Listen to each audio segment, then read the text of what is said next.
आपादमौलिपर्यन्तं गुरूणाम् आकृतिं स्मरेत् तेन विघ्नाः प्रणश्यन्ति सिद्ध्यन्ति च मनोरथाः। शुभान् ध्यायन्ति ये कामान् गुरुदेव प्रसादजान् इतरान् आत्मपापोत्थान् तेषां विद्या फलिष्यति।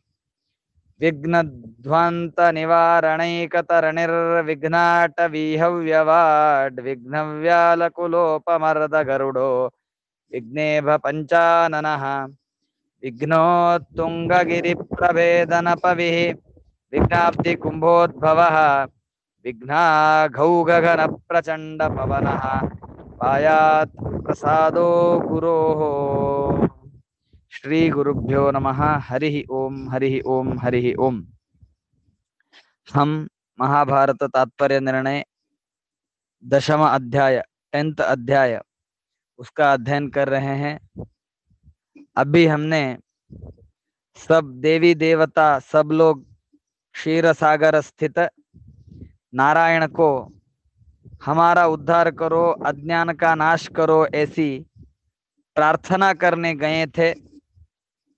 तभी हे भगवान आपने हमें भूतकाल में महा संकट में से बचाया था, समुद्र मंथन करके हमें अमृत पिलाया था।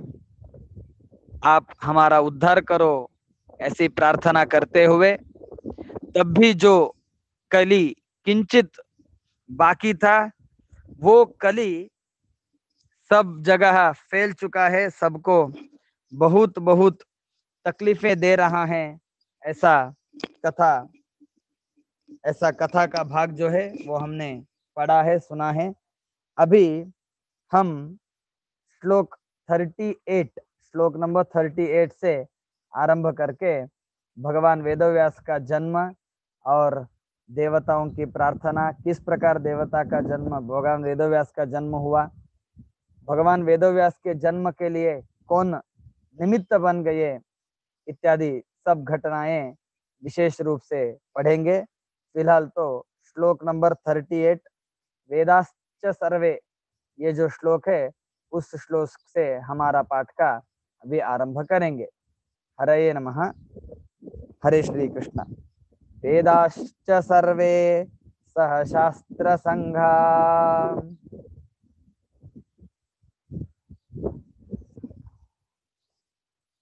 उत्सादितास्तेन न सन्ति तेद्य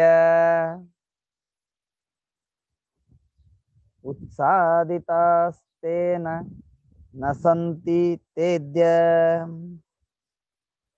तत्साधु भूमा ववतीर्य वेदान्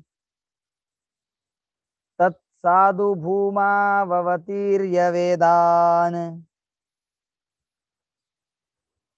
उद्धृत्य शास्त्राणि कुरुष्व सम्यक् उद्धृत्य शास्त्राणि कुरुष्व सम्यक्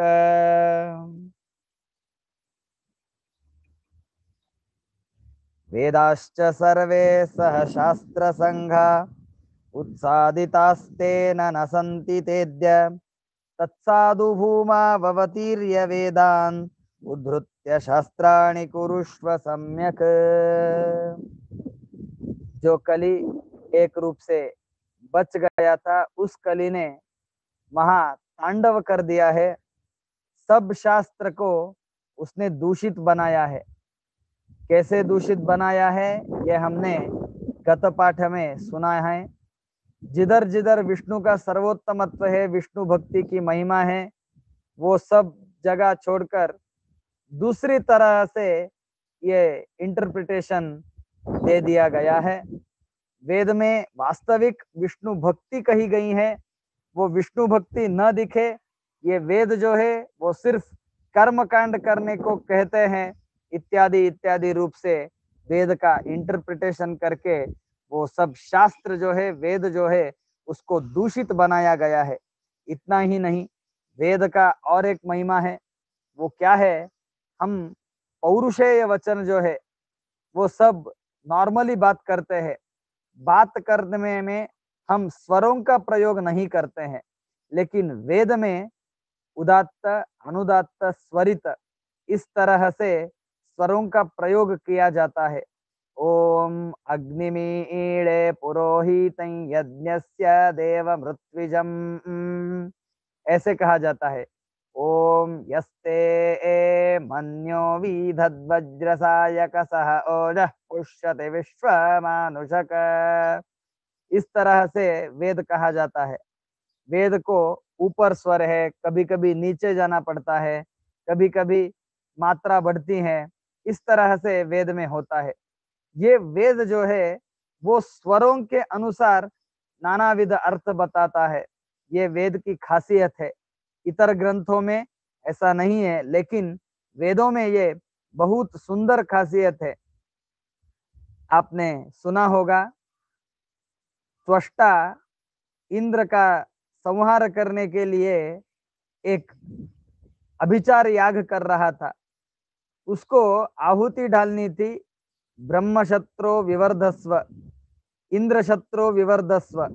इंद्र को, शत्रु का मतलब है संहार करता, इंद्र का संहार करता पुत्र जन्मे, ऐसा उसको कहना था। इसके लिए जो स्वर चाहिए उस स्वर का ऊहा प्रयोग करना चाहिए था, लेकिन उधर त्वष्टा चूक गया और उसने इंद्र को शत्रु पुत्र पैदा न करते हुए उसने मंत्र बोला, इंद्र ही जिसका शत्रु है वैसा पुत्र, वैसा व्यक्ति उत्पन्न हो। इंद्र शत्रु है जिसका, ऐसा मतलब क्या हुआ, खुद के पुत्र का वो जो व्यक्ति उत्पन्न हो गया उसका संहार इंद्र भगवान ने कर दिया। ऐसा स्वर जिधर जिधर भिन्न भिन्न हो जाते हैं उधर अर्थ भी अलग अलग हो जाते हैं। ऐसा जो वेद है उस वेद में कली ने स्वरों का व्यत्यास कर दिया है। जिधर अग्निमीळे बोलना चाहिए उधर दूसरा ही स्वर लगा देते हैं। कुछ कुछ गलत गलत जो वेद नहीं है वो वेद है करके इसमें मिक्सिंग कर दिया है। इसलिए भगवान आप भूमौ अवतीर्य, भूमि पर पधार रह के, भूमि पर अवतार लेके उस सब शास्त्रों का उद्धार करो, हमें सुज्ञान देके हमारा भी उद्धार करो भगवान, ऐसी प्रार्थना सब लोग कर रहे हैं। उसके बाद में हम आगे वाला श्लोक देखेंगे, श्लोक नंबर 39। ये जो कली है, ये जो कली है, उस कली का संहार करने के लिए भगवान क्यों आना चाहिए? इतने सब लोग हैं ना, हम सब लोग मिलके कर सकते हैं, ऐसे समझ के भगवान कृपया आप अवतार से हमें वंचित ना करें, क्योंकि ये जो कली है वो बहुत दुष्ट तरीके से काम करता है, चालाकी से काम कर रहा है। ये जो अर्थ है ये श्लोक बताता है। अभी हम श्लोक नंबर 39 देखेंगे। हाँ, श्लोक नंबर 39 बोलिएगा। अदृश्यमज्ञेयमतर्क्य रूपम्, अदृश्यमज्ञेयमतर्क्य रूपम्, कलिं निलीनं हृदयेऽखिलस्य, कलिं निलीनं हृदयेऽखिलस्य, सच्छास्त्रशस्त्रेण निहत्य शीघ्रम्, सच्छास्त्रशस्त्रेण निहत्य शीघ्रम्, पदं निजं देहि महाजनस्य, पदं निजं देहि महाजनस्य।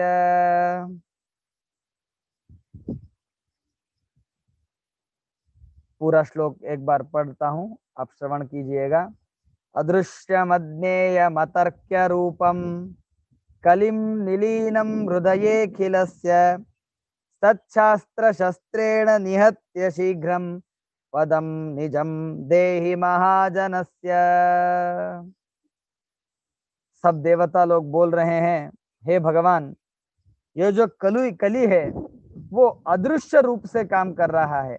अदृश्यम, अतर्क्यम, वो नेक्स्ट स्टेप क्या लेगा, किस तरह से ये शास्त्र को बाधा डालेगा, ये हम सोच भी नहीं सकते। ऐसी उसकी चाल है। अदृश्यम, अदृश्य रूप से काम कर रहा है, किधर भी वो दुष्ट है ऐसे हम उसको दोषारोपण नहीं कर सकते। अतर्क्यम, उसकी नेक्स्ट स्टेप क्या है वो भी हमें पता नहीं चल रहा है। जब भी कार्य होता है तब तो दिख जाता है, लेकिन ये कली तो किधर भी हमें हमारे पकड़ में नहीं आ रहा है। और क्या है पता है, और क्या पता है, प्रॉब्लम ये है, कलिम निलीनम हृदये खिलस्य, सब सज्जनों के हृदय में कली जाकर बैठा है। इससे क्या होगा, हम लोग जाएंगे, हम कोई छोटे मोटे देवता लोग हैं, वो जाके थोड़ी प्रयत्न करेंगे तो कोई भी हमारी बात नहीं मानेगा, क्योंकि कली जो है वो उनके हृदय में बैठ गया है। जो जो गलत बातें हैं वो सब बातें लोगों को पसंद आने लगती है।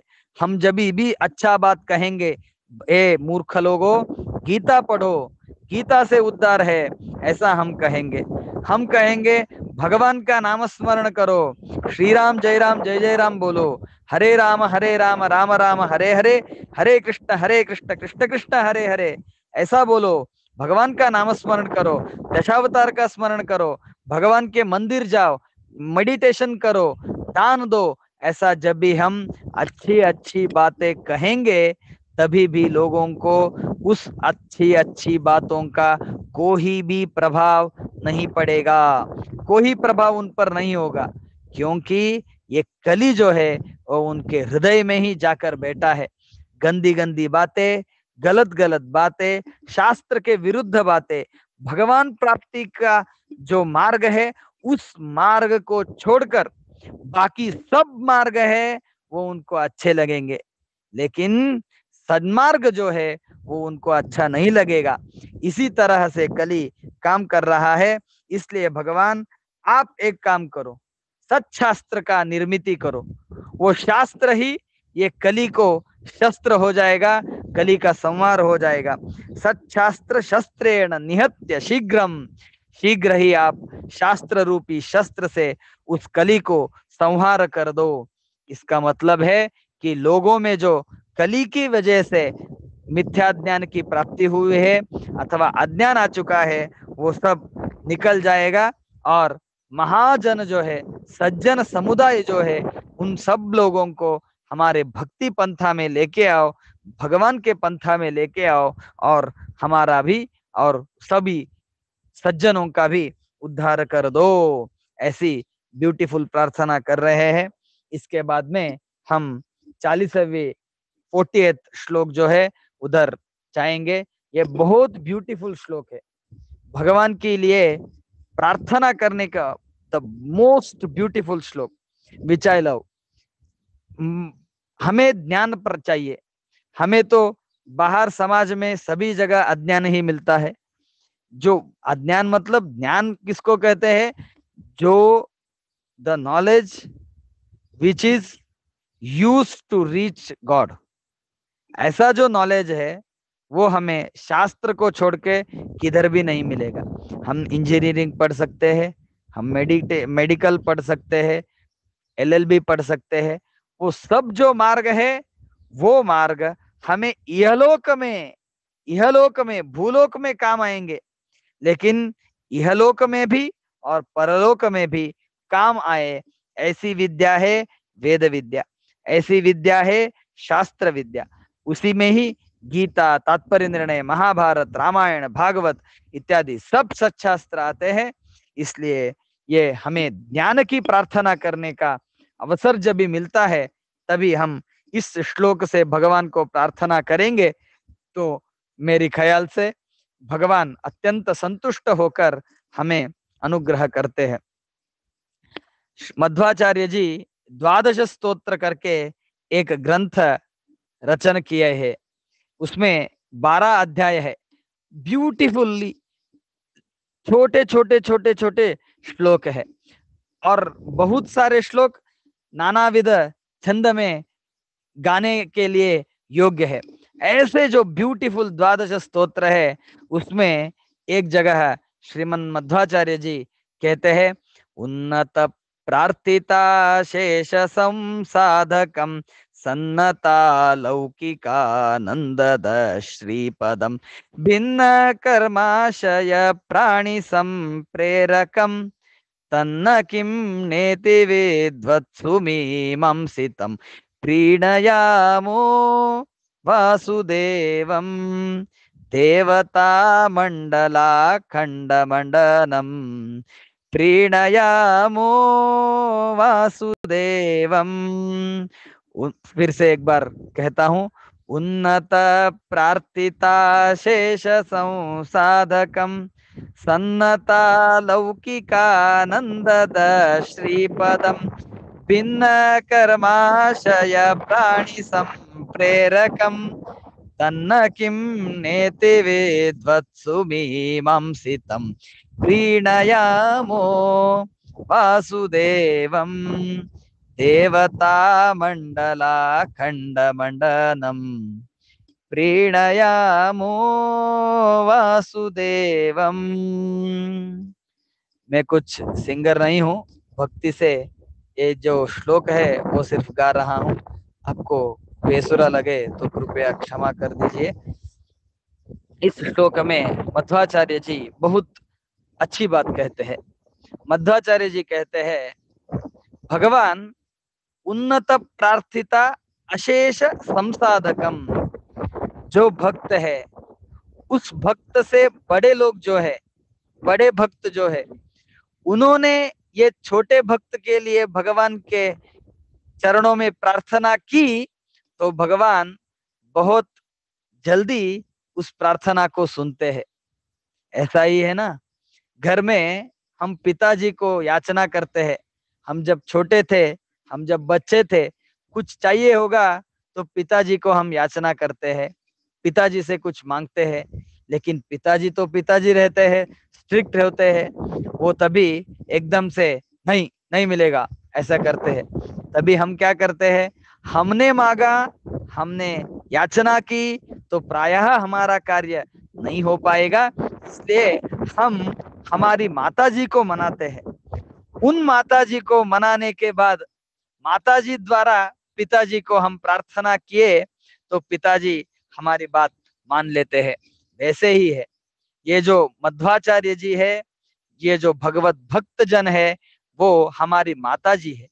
भगवान हमारे पिता जैसे है, तभी हम माताजी के द्वारा प्रार्थना किए तो भगवान जल्दी से सुनते हैं। इसीलिए ये जो मध्वाचार्य जी ने श्लोक रचा है, प्रार्थना रूप का श्लोक है, उस श्लोक से हम भगवान की याचना प्रार्थना करेंगे तो भगवान हमें जल्दी ही प्रसन्न होकर सुज्ञान देंगे। इस वजह से ये श्लोक बहुत इम्पोर्टेंट है, ऐसे मैंने कहा। और आप सभी लोगों को और एक बात मैं बताना चाहता हूँ। ये जो बहुत लोग पूछते हैं हमें, आपको भी प्रायः पूछते होंगे, ये भागवत का पारायण करो ऐसा क्यों बोलते हैं आप? ये दूसरा उन्होंने रचा हुआ ग्रंथ है, श्लोक है, इसका प्रार्थना करने के लिए क्यों बोलते हैं? ये कृष्ण जप ही क्यों करना चाहिए? हमें जो अच्छा लगे वो हमारे मन से कुछ तो हम कर सकते हैं ना, उससे भी भगवान प्रसन्न होंगे। तो आप हमें यही करो, यही पढ़ो, ऐसा क्यों कहते हैं? इसका एक ही उत्तर है, उन्नत प्रार्थिता अशेष संसाधकम। हमारे जो ज्येष्ठ है, हमसे भी एक्सपीरियंस में, भक्ति में भगवान को जो पास है, वे व्यक्ति जब भी हमारे लिए प्रार्थना करेंगे तो भगवान को जरूर हम प्रसन्न होंगे। ये जो भावना है, ये भावना इसके अध्ययन में, भागवत आदि शास्त्र का पाठ प्रवचन करने में है। इसलिए ये उन्नत श्रेष्ठ लोगों ने की हुई प्रार्थना हम भी करना चाहिए। ओके, अभी ये श्लोक नंबर 40 जो है उसका हम पारायण करेंगे। ऋते भवन्तं नहितं निहंता, ऋते भवन्तं नहितं निहंता,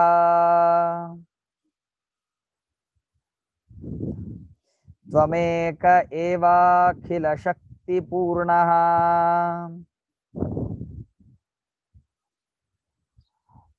ततो भवन्तं शरणं गता वयम् ततो भवन्तं शरणं गता वयम् तमो निहत्यै निजबोध विग्रहम् तमो निहत्यै निजबोध विग्रहम्।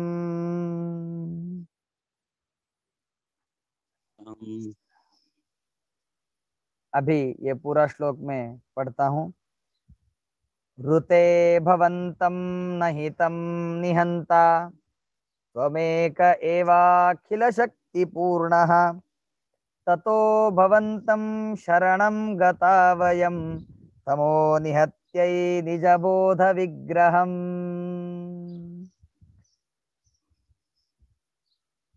भगवान को किस तरह हम प्रार्थना करनी चाहिए, ये श्रीमदाचार्य जी, मध्वाचार्य जी सिखा रहे हैं। वो जो कली है, उस कली को आपके सिवाय दूसरा कौन सा भी व्यक्ति नाश करने में समर्थ नहीं है। वायु जी, ब्रह्मा जी है, वे भी आपके द्वारा, आपके अनुग्रह से उस कली को नाश कर सकते हैं। वे तो स्वतंत्र नहीं है। स्वतंत्र रूप से कली का नाश करने वाला व्यक्ति अगर इस दुनिया में कोई है तो भगवान आप ही है। आपके सिवाय दूसरा कौन हो ही इस कार्य में समर्थ नहीं है। ऋते भवन्तं नहितं निहंता त्वमेक एवाखिल शक्ति पूर्णः। आप जो है वो अनंत शक्ति से युक्त है। आप अनंत शक्ति से युक्त है। आपकी शक्ति में कौन सी भी बाधाएं नहीं आती है। कौन सी भी बाधा है, कौन सा भी विघ्न जग में आपके शक्ति के लिए नहीं है। एक महान शक्तिमान व्यक्ति है, लेकिन उस महान शक्तिमान व्यक्ति को बीच में बिल्डिंग आया तो उस बीच में बिल्डिंग को पार करके वो नहीं जा सकता। उसको दूर से चक्कर काटना ही पड़ता है। मैं महान बलिष्ठ हूं, इसलिए मैं क्या आकाश में पक्षियों जैसे उड़ सकता हूं क्या? नहीं। लेकिन भगवान आप ऐसे नहीं है। आपको सब शक्ति है। कली का नाश करने का भी शक्ति है, सज्जनों को कन्विंस करने का भी पावर है। इसलिए त्वमेक एवाखिल शक्ति पूर्णः ततो भवन्तं शरणं गता वयम्। इसीलिए तो हम सब लोग आपको शरण आए हैं। आप ही हमारे रक्षक है, इस भावने से हम आए हैं। दूसरे किसको ऑप्शन रख के आपके पास भी आने का। हम दुकान में जाते हैं ना, इस दुकान में क्या भाव है, XYZ, दूसरे दुकान में क्या भाव है, XYZ। हाँ, हम तभी टैली करते हैं which is cheaper and which is good. तभी हम टैली करके, हाँ, this one is cheaper and this one is good, so we go here. ऐसा हमारा नहीं है। भगवान आपको छोड़ के हमने सेकंड प्लान नहीं बनाया है। We just have one plan and that plan is you. So we don't have any B plan और सी प्लान और डी प्लान। हमारे पास शरण है तो आपको शरण आने का, बाकी हमको ऑप्शन नहीं है। इसी भावना से, इसी नम्रता से, इसी भक्ति से हम आपको शरण आए हैं। आप कृपा करके उस कली को नाश कर दीजिए। और आप कैसे है, निज बोध विग्रहम, पूर्ण ज्ञान स्वरूपी आप है, इसलिए हमारा उद्धार करो। ऐसी जब भी देवताओं ने उस क्षीर समुद्र में आनंद से योग निद्रा करते हुए भगवान को प्रार्थना की, तब भी भगवान सब देवताओं को अनुग्रह कर रहे हैं। वो जो अनुग्रह का श्लोक है वो श्लोक नंबर 41 है। अभी हम श्लोक नंबर 41 की तरफ जाएंगे। अभी श्लोक नंबर 41 देखेंगे। श्री गुरुभ्यो नमः। इति ऋतस्तैरभयं प्रदाय, इति ऋतस्तैरभयं प्रदाय, बोलिएगा बोलिएगा। इति ऋतस्तैरभयं प्रदाय सुरेश्वराणां परमो प्रमेयः, सुरेश्वराणां परमो प्रमेयः प्रादुर्बभूवामृतिभूरिलायाम् प्रादुर्भुवामृतभूरिलायां विशुद्ध विज्ञान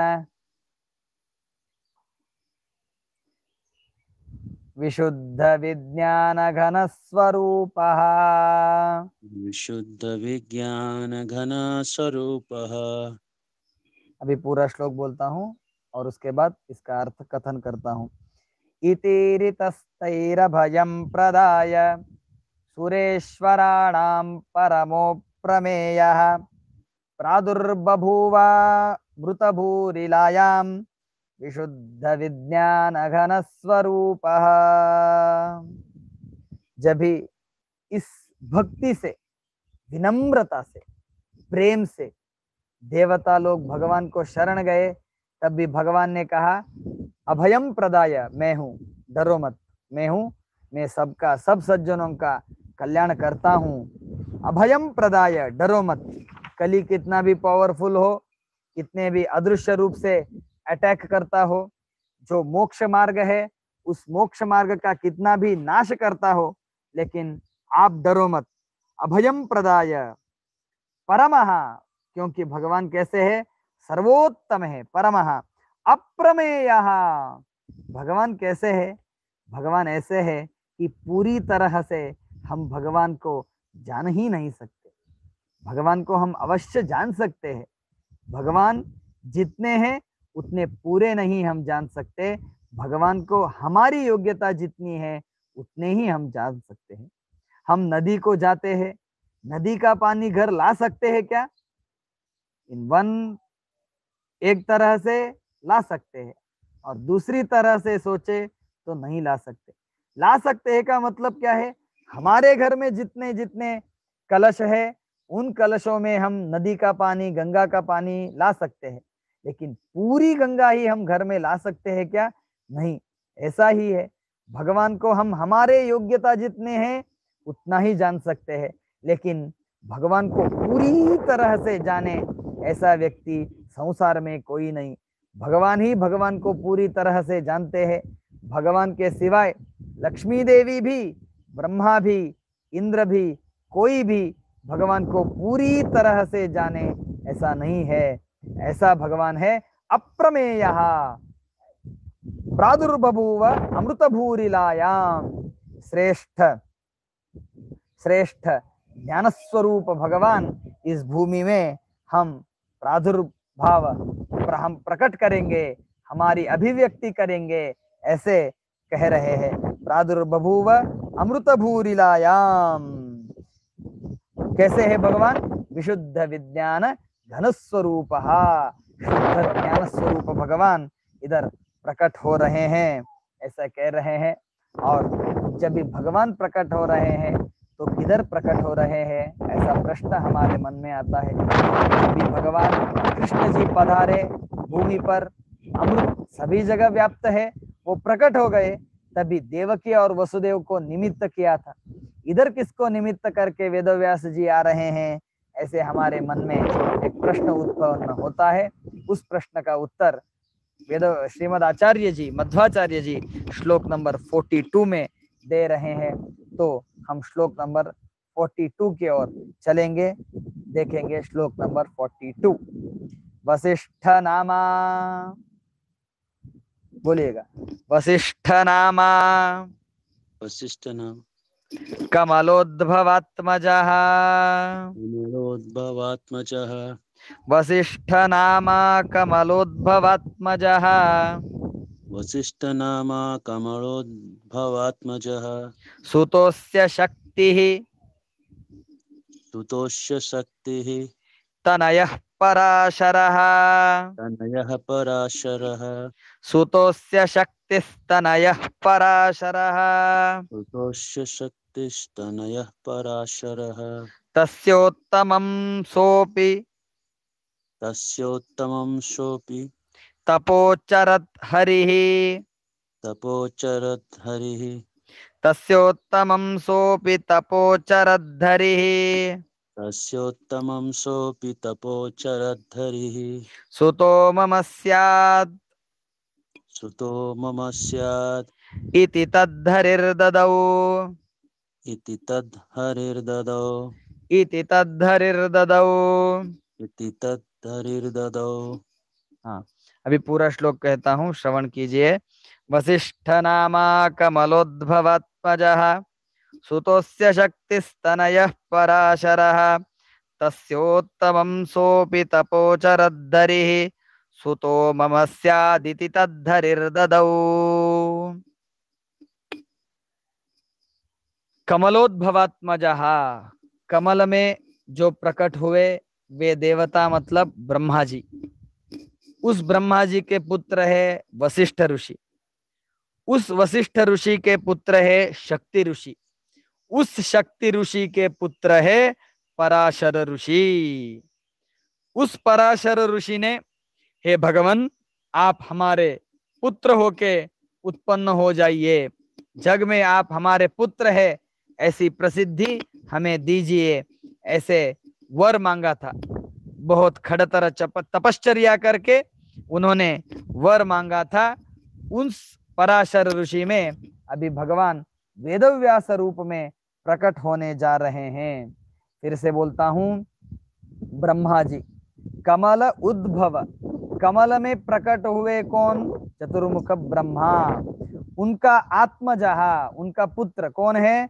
वशिष्ठ नामा, वशिष्ठ ऋषि है।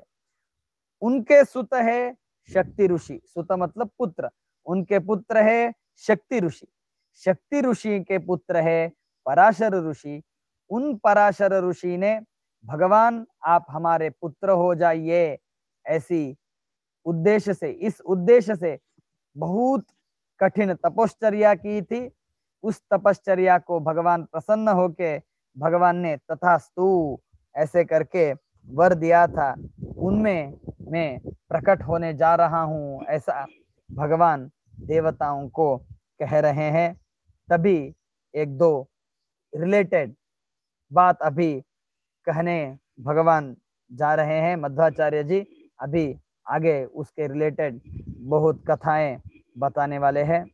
इस कथाओं का प्रारंभ करने से पहले एक दो बात मैं आप सब लोगों को अवश्य कहना चाहता हूं। भगवान जो है वो भगवान हमारे जैसे प्रकट नहीं होते।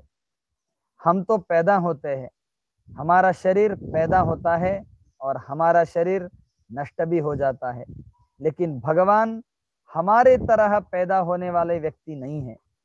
मध्वाचार्य जी पुराणों का संदर्भ लेके कहते हैं, संति देव निकायाश्च, देवता लोगों को जो विवाह पद्धति है वो विवाह पद्धति मनुष्य लोगों की विवाह पद्धति से बहुत अलग है। वो देवता लोग ही बहुत शुद्ध रहते हैं। मनुष्य का संतान प्राप्ति का जो प्रोसेस है उसका और देवता लोगों का प्रोसेस, उसको उसमें बहुत डिफरेंस है, बहुत व्यत्यास है। इसलिए मनुष्य रूप से हम इन कथाओं के बारे में नहीं सोचना चाहिए, नहीं सोचना चाहिए। देवता, देवता दृष्टिकोण से ये अद्भुत है, अचिंत्य है। इस प्रकार से हम यदि इन कथाओं की तरफ देखेंगे तो हमें यथार्थ ज्ञान मिलेगा। मनुष्य दृष्टिकोण से देवता लोगों का व्यापार हम जब भी सोचने जाएंगे तभी बहुत तकलीफों का सामना हमें करना पड़ेगा। 100 कौरवों का उत्पत्ति कैसे हो गई? एक ही माता है, 100 कौरव कैसे जन्म सकते हैं? इसलिए उधर टेस्ट ट्यूब का प्रयोग किया था, ऐसा हम जानते हैं। इसी तरह से ये जो देवता लोग हैं, ये जो ऋषि लोग हैं, वे लोग हमारी पहुंच से, हमारी बुद्धिमत्ता से बहुत विलक्षण है। उनका ज्ञान भी अचिंत्य अद्भुत है, उनकी शक्ति भी अचिंत्य है। इसलिए ये जो अभी आगे कथाएं आएंगी उस कथाओं को देवता नजरिए से ही सिर्फ देखिएगा। मनुष्य नजरिए से हम देखने जाएंगे तो बहुत प्रॉब्लम होएगा। मैं एक बात कहता हूं, हर बार मैं एक बात कहता हूं।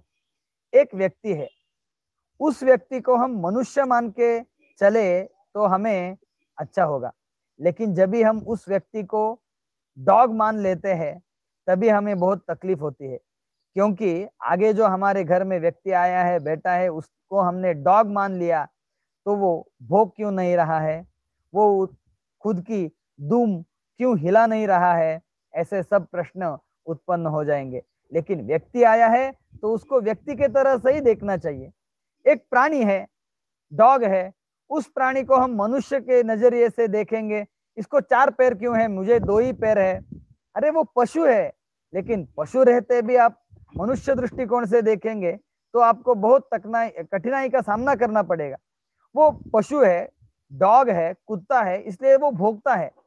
ये बोल क्यों नहीं रहा है, मैं इतना उसके साथ बातचीत कर रहा हूँ, ये क्यों मुझे रिप्लाई नहीं दे रहा है, मैं इससे हिंदी भाषा में, इंग्लिश भाषा में बात कर रही हूँ, लेकिन वो क्यों रिप्लाई नहीं दे रहा है। ऐसे सब प्रश्न हम करते जाएंगे तो बहुत तकलीफ होगी। हम स्कूल में जाते हैं, ये डॉग क्यों स्कूल नहीं जाता, अरे डॉग का सिस्टम ही अलग है, उसका रहना, खान पान, उसका भौंकना, ये सब पशु जाति के लिए योग्य है, मनुष्य जाति के लिए योग्य नहीं है। इसीलिए हम जिन जिन का कथा सुन रहे हैं, उन कथाओं को उनके नजरिए से जब हम देखते हैं तभी हम उन कथाओं को पचन कर पाते हैं, जान पाते हैं। नहीं तो क्या होगा, ये कथाओं को पूरी तरह से हम जान नहीं सकते।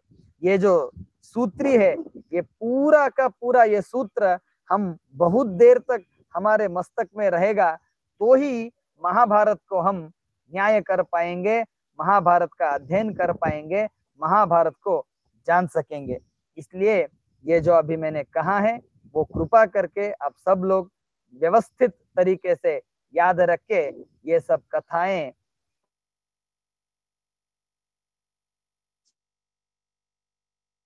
सब लोगों को भगवान ने आशीर्वाद दिया, अनुग्रह किया, और भगवान वशिष्ठ ऋषि के पुत्र शक्ति, उनके पुत्र पराशर उनमें अवतार करने जा रहे हैं।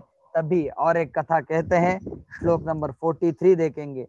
उवाच चैनम भगवान सुतोषितो, उवाच चैनम भगवान सुतोषितो वसोर्मदीयस्य सुतास्ति शोभना, वसोर्मदीयस्य सुतास्ति शोभना, वने मृगार्थं चरतोस्य वीर्यम्, वने मृगार्थं चरतोस्य वीर्यम्, पपात भार्यां मनसा गतस्य, पपात भार्यां मनसा गतस्य। उवाच चैनं भगवान् सुतोषितो वसोर्मदीयस्य सुतस्ति शोभना, वने मृगार्थं चरतोस्य वीर्यं, पपात भार्यां मनसा गतस्य। इस पराशर ऋषि को सत्यवती नामक एक देवी है, उन देवी में ये वेदव्यास जी प्रकट होते हैं। ये सत्यवती देवी जो है उनका हिस्ट्री अभी हमें बता रहे हैं। एक वसु राजा है, उस वसु राजा की एक पुत्री है, वो बहुत शुद्ध स्वरूप से है, योग्यता से भी बहुत उत्तम है और आचरण कृति में भी बहुत श्रेष्ठ है। हाँ, ऐसे उस वसु की पुत्री है, उनमें मेरा प्रादुर्भाव होगा। तभी एक कथा बताते हैं। ये जो वसु राजा था, वसु राजा, वो एक बार दुष्ट पशुओं का संहार करने के लिए जंगल में गया था। जो दुष्ट पशु साधु सज्जनों को उनकी साधना में बाधाएं डालती है, उस दुष्ट पशुओं का संहार करने के लिए अरण्य में गया था। तभी भगवत प्रेरणा से उसका जो रेत है वो वीर्य स्खलन हो गया। तभी क्या हुआ, तभी जो हुआ वो दूसरे श्लोक में हमें कहते हैं। श्लोक नंबर 44 जानेंगे। 44, 43 इन सब का मिलके अर्थ ग्रहण करेंगे। तच्छेन हस्ते प्रददौ सतस्यै तच्छेन हस्ते प्रददौ स तस्यै दातुं तदन्नेन तु युध्यतोपतत् दातुं तदन्येन तु युद्धोत्पतत् जग्रास तन्मत्सवधूः जग्रात तन्मत्स्यवधू यमस्वसुः यमस्य वशुः जलस्थमेनां जगृहुस्मदाशाः जलस्थमेन जलस्थमेनां जगृहुश्च दाशः तच्छेन हस्ते प्रददौ सतस्यै दातुं तदन्नेन तु युध्यतोपतत् जग्रास तन्मत्सवधूर्यमस्वसुर्जलस्थमेनां जगृहुस्मदाशाः।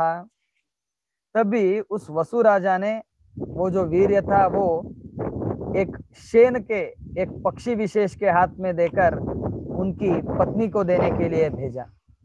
तभी वो शेन पक्षी जब भी वो लेकर जा रहा था तब भी दूसरे पक्षी के साथ उसका युद्ध हो गया और वो जो रेत था वीर्य था वो यमुना नदी में गिर गया। वो जो यमुना नदी में गिर गया उसको एक मत्स्यवधू ने खा लिया। वो मत्स्यवधू भी एक नॉर्मल मत्स्यवधू नहीं है, एक शाप के कारण से एक अप्सरा उस मत्स्य के रूप में आ गई थी। उस वो मत्स्यवधू जी जो है उन्होंने वो पूरा निगल लिया और बाद में वो गर्भिणी हो गई। कुछ दिन के बाद जो लोग समुद्र में नदी में मछलियों को पकड़ते हैं उन लोगों ने उस मछली को पकड़ लिया और काट दिया। तभी क्या होता है ये श्लोक नंबर 45 हमें बताता है। इंटरेस्टिंग अलग स्टोरी इधर हम सुन सकते हैं। श्लोक नंबर 45 देखेंगे। तद्गर्भतो भून्मिथुरं स्वराज्ञे तद्गर्भतो भूनि मिथुनं स्वराज्ञे न्यवेदयन् सोऽपि वसो समर्पयत् न वेदयन् सोऽपि वशो समर्पयत् पुत्रं समादाय पुत्रं समादाय सुतां स तस्मै सुतां स तस्मै ददौ सुतो भूदथ मत्स्यराजः ददौ सुतो भूदत् मत्स्यराजः तद्गर्भतो भून्मिथुनं स्वराज्ञे न्यवेदयन् सोऽपि वसो समर्पयत् पुत्रं समादाय सुतं स तस्मै ददौ सुतो भूदथ मत्स्यराजः। जब भी उस मत्स्य ने वो वीर्य निगल लिया तभी उधर दो मनुष्यों की उत्पत्ति हो गई, एक पुरुष दूसरा स्त्री। ऐसे दो पुरुष उस मत्स्य के पेट में थे। जब भी मच्छीमारों ने उस मच्छी को पकड़ा और काटा तो अंदर देखते हैं अंदर ये एक पुत्र है और एक पुत्री है। क्या करें तो मछली मारों ने सोचा हमारा जो राजा है उसको इसको अर्पण कर देते हैं और उन्होंने राजा को जाकर ये अर्पण कर दिया। तभी मछली मारों का जो राजा था उसको दाश राजा कह के पुकारते हैं। उस दाश राजा ने सोचा इसको मैं तो नहीं डायरेक्टली ले सकता क्योंकि ये जो राज्य में जो चीजें हैं उन चीजों पर राजा का अधिकार रहता है। इसलिए वो दोनों बच्चों के लेकर वसु राजा के पास चला गया। जिस वसु राजा के ही पुत्र थे ये दोनों, उधर ही एक पुत्री और पुत्र दोनों गए और उन्होंने ये हमारे राज्य में मत्स्य के पेट में ऐसा पुत्र और पुत्री का प्राप्ति हुआ है इसलिए आपको हम समर्पण करते हैं कह के राजा को समर्पण कर दिया।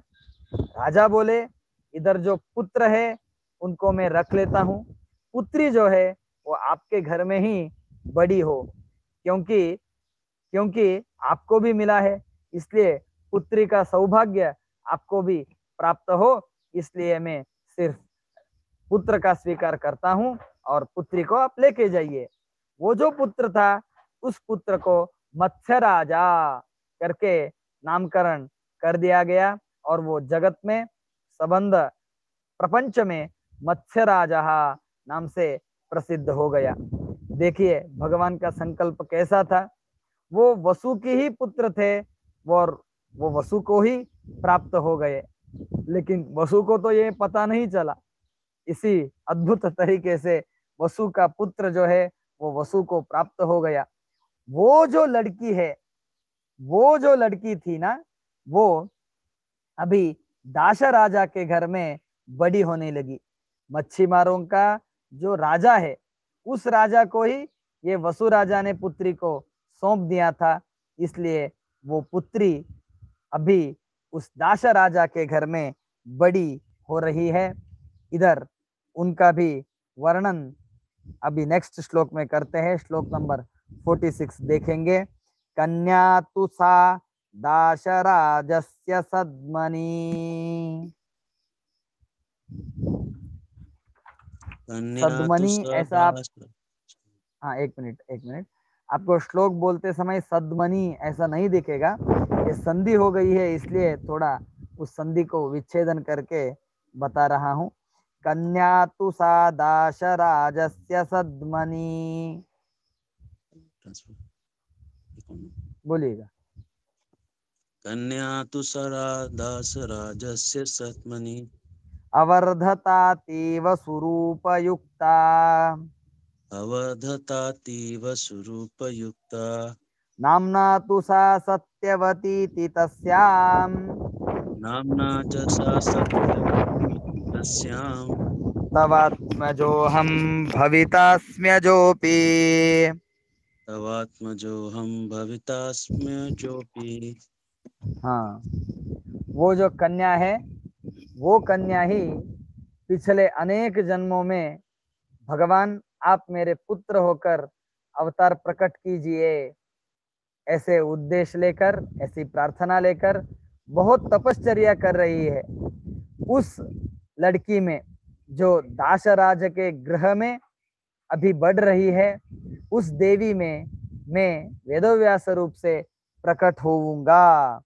भगवान ने वर दिया था, हम अहम अजह अपि, मैं कभी जन्म लेने वाला नहीं हूँ।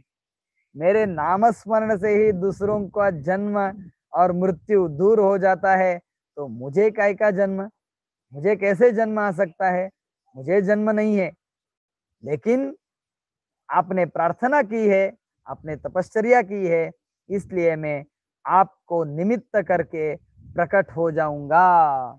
वो जो लड़की है वही भगवान वेदव्यास जी की माता कहलाई जाती है। अभी इधर पराशर ऋषि का भी जन्म और हिस्ट्री हमें बताया। वशिष्ठ जी के वो पुत्र, उनके पुत्र, ऐसा उनका हिस्ट्री वगैरह बता दिया गया। अभी ये पराशर और एक स्त्री, पराशर ऋषि हो गए, वो स्त्री कौन है? वो स्त्री मतलब वसु राजा की बेटी, फिलहाल तो दाश राजा के घर में बड़ी हो रही है। उन देवियों ने भी भगवान के लिए तपश्चर्या की थी। अभी भगवान उन देवी में अपना शुद्ध स्वरूप प्रकट करने जा रहे हैं। अभी ये पराशर ऋषि और ये दाश राजा के घर में बड़ी हो रही हुई स्त्री, इनका समागम कैसे होता है, किधर होता है, ये कथा हमें श्लोक नंबर 47 बताएगा। हम श्लोक नंबर 47 के तरफ बढ़ेंगे। इति ऋतश्चक्रधरेण तां मुनिः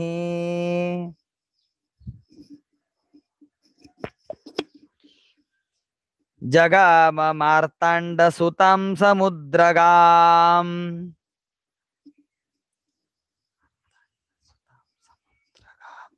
उत्तारयन्ती मथ तत्र विष्णुः प्रादुर्बभूवाशु विशुद्ध चिद्घनः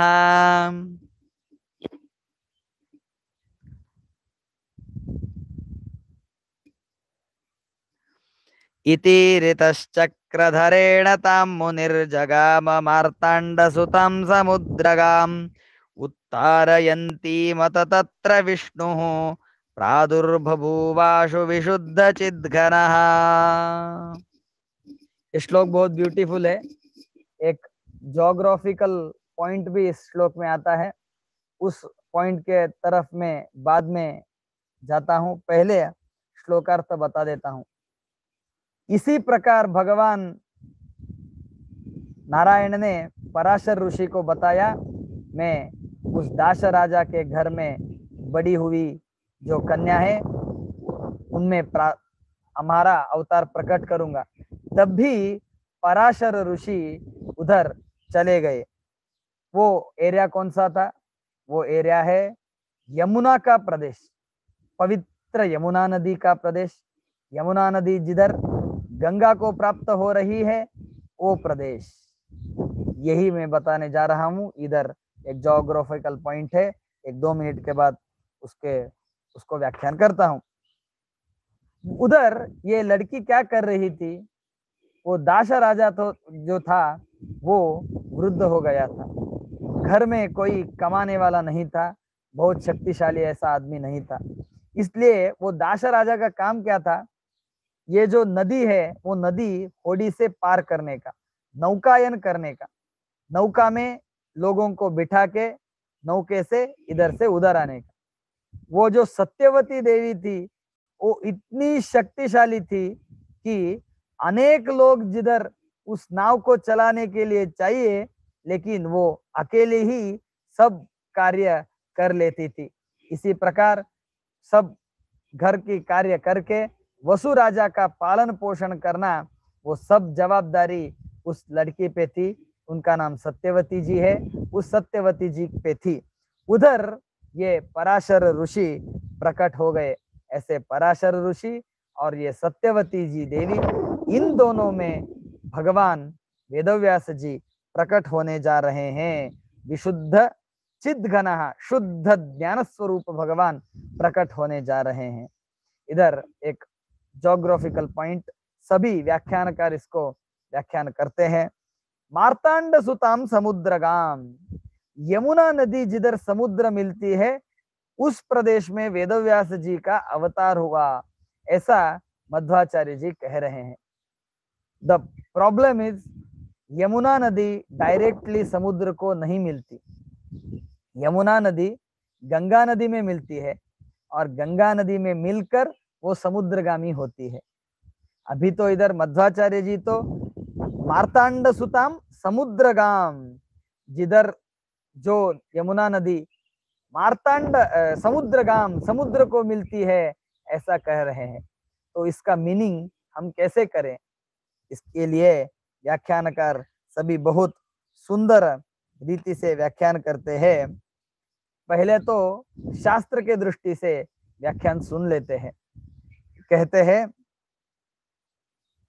देखो देखो अभी फिलहाल हमें गंगा नदी में मिलती ही यमुना नदी समुद्रगामी हो रही है, ऐसा दिख रहा है। लेकिन नदियां जो हैं वो कभी कभी मैन्युअल फंक्शन के वजह से अपना खुद का मार्ग किंचित किंचित किंचित बदल देती है। हम लोग मनुष्य लोग जो है वो आकर उनका मार्ग रोक देते हैं, कभी कभी तो मार्ग चेंज भी कर सकते हैं। लेकिन प्राचीन काल में, प्राचीन भारत में यमुना नदी जो है वो समुद्रगामी थी। इसीलिए जब भी हम यमुना नदी में स्नान करके यमुना नदी को अर्घ्य प्रदान करते हैं, उस श्लोक में एक बात कही जाती है, हम जरूर उसको सुनेंगे।